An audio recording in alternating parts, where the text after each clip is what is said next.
We're ushering in a new 26,000 year cycle on Easter. What's up, y'all? Welcome to Spirit School. This guy, Chris Bledsoe, message received from a visitation from the lady, who turns out to be Hathor. This prophecy said that on April 5th, when Regulus, which is the brightest star in the Leo constellation, and the gaze of the Sphinx matches identically to each other, we are ushering in a new era on Gaia, and also advancement in knowledge that's going to shift humanity into the future. I already tapped into this in the other video, but regardless if the human eye sees it or not, this alignment is going to happen. Not only that, this alignment has connections to Yeshua. The fact that this happening on the day of Easter, Yeshua is connected to this Leo constellation somehow. I am not Christian, Catholic, but yet Yeshua is my guide. How is that possible? Exactly. He did not want to create a religion. He was all about what we're all doing now.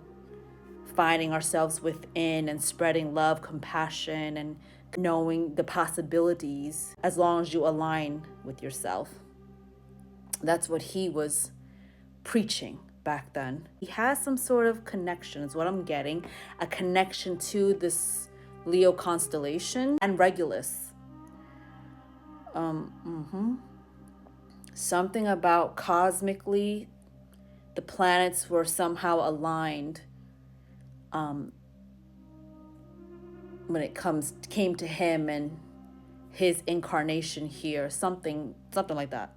Again, here is that connection with Regulus, the star, coming on Easter. This is signaling in a new 26,000 year cycle, returning back into the age of Aquarius. So the Lyrans came to help and seed civilization 26,000 years ago as well.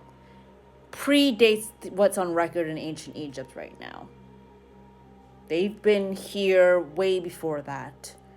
So they're back here again. This is why that gaze is significant, and the findings of the second Sphinx is significant, because this alignment is happening, and also on Easter Sunday, which deals with Yeshua. Yeshua was an alchemist. He was a master alchemist. Very good at transmuting and changing, altering matter. What's going to happen is Yeshua is going to take this energy of Easter as it relates to him and going to transmute it into the collective consciousness as well. Just as the Lyran is going to bring in higher levels of consciousness from the higher dimensions into humanity. So we are going to get an upgrade within our DNA system. Is our awareness. I don't know, I'm being shown this. Like, imagine being in like a bubble bath and your whole body filled with bubbles, like out to here.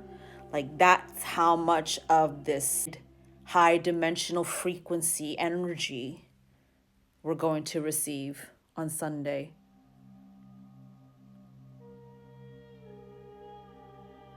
It is through this upgrading, this advancement in knowledge. One other thing I need to mention, when people think that you're elevating up in frequency, yes, you will see synchronicities and other cool things happen, but it's perception, consciousness. That is what gets elevated.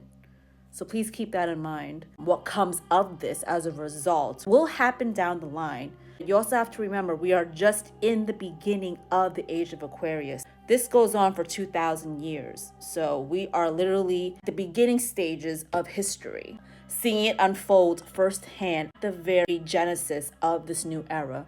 So what's so significant about this ushering in of this higher streams of consciousness from the Lyrans, who did the same back then, 26,000 years ago, and continued on after that as well. They made many visitations back to ancient Egypt.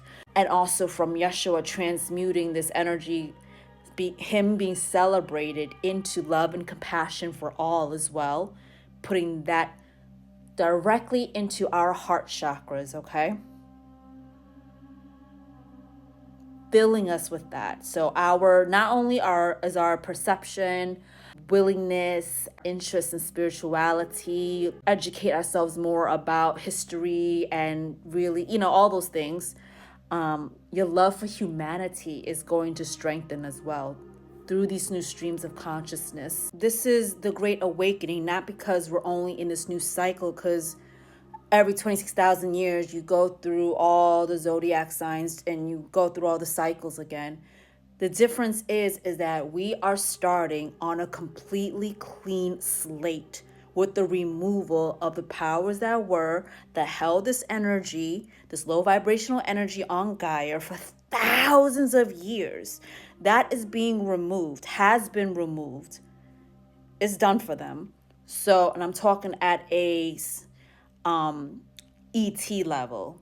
We're talking about the reptilians, we're talking about even Anunnaki, like those. They're hanging on by a thread, but they're about to go.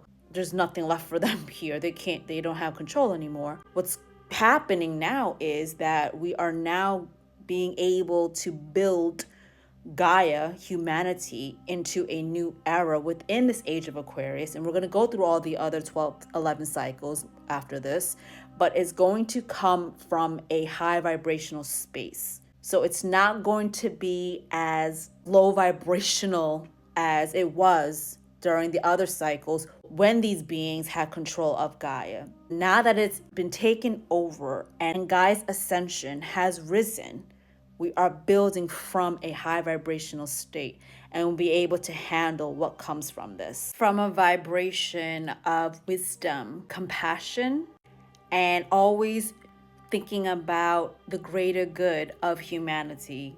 Less self-serving, more of service for others, for everyone together. Because as we spiritually evolve, we will learn and finally come to terms with, which a lot of people are still on the fence about, that are unawakened versus the awakened, that the more that we create positive, high vibrational energy, the more it affects our surroundings in a better way. We will finally comprehend the laws of the universe and how it works. No longer are we going to be in this fight or flight mode, because once those barriers of separation come down, as the powers that are all coming down, and the dividers that kept us all separated and in this hostile, angry, spiteful, vengeful, warlike energy, judging one another and things like that, that's all going to be dissipated, gone. As this ascension evolves, and there's nothing to block us from really coming together, uniting and connecting,